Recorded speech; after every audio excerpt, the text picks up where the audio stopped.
Rema hari ini 1 Korintus 2 ayat 9. Tetapi seperti ada tertulis, apa yang tidak pernah dilihat oleh mata dan tidak pernah didengar oleh telinga dan yang tidak pernah timbul di dalam hati manusia, semua yang disediakan Allah untuk mereka yang mengasihi Dia. Saulus dari Tarsus dikenal sebagai penganiaya jemaat, sosok yang ditakuti dan dihindari oleh para pengikut Yesus. Dengan penuh semangat, ia menangkap, memenjarakan, bahkan menyetujui pembunuhan orang-orang percaya.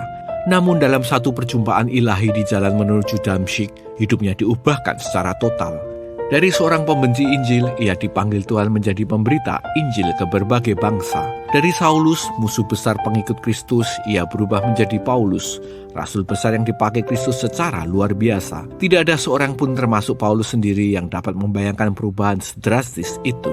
Kisah Paulus dengan jelas mencerminkan kebenaran firman Tuhan dalam 1 Korintus 2 ayat 9. Rencana Tuhan seringkali melampaui logika manusia, pengalaman masa lalu, dan penilaian orang lain. Ketika Tuhan berkarya, hasilnya seringkali jauh di luar jangkauan bayangan manusia. Ada yang tak pernah terpikirkan manusia, itulah yang Tuhan kerjakan, khususnya bagi mereka yang mengasihi Dia.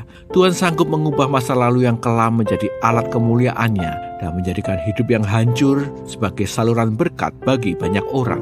Memasuki hari-hari dalam tahun ini, mungkin kita merasa hidup kita biasa-biasa saja, penuh keterbatasan atau bahkan diwarnai kegagalan.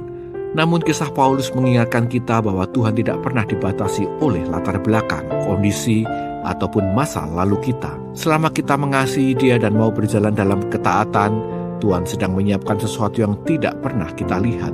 Tuhan sedang menyiapkan sesuatu yang tidak pernah kita lihat, dengar, atau pikirkan sebelumnya.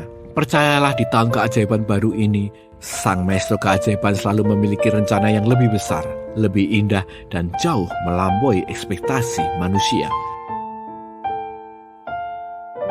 Bagaimana Anda bisa menyerahkan masa lalu dan keterbatasan Anda kepada Tuhan, lalu mengizinkannya menentukan masa depan Anda? Mengapa Anda perlu percaya bahwa Tuhan sanggup melakukan hal yang melampaui logika manusia? Langkah ketaatan kecil apa yang bisa Anda ambil hari ini untuk dapat semakin percaya bahwa Tuhan selalu memberikan yang terbaik dalam hidup Anda?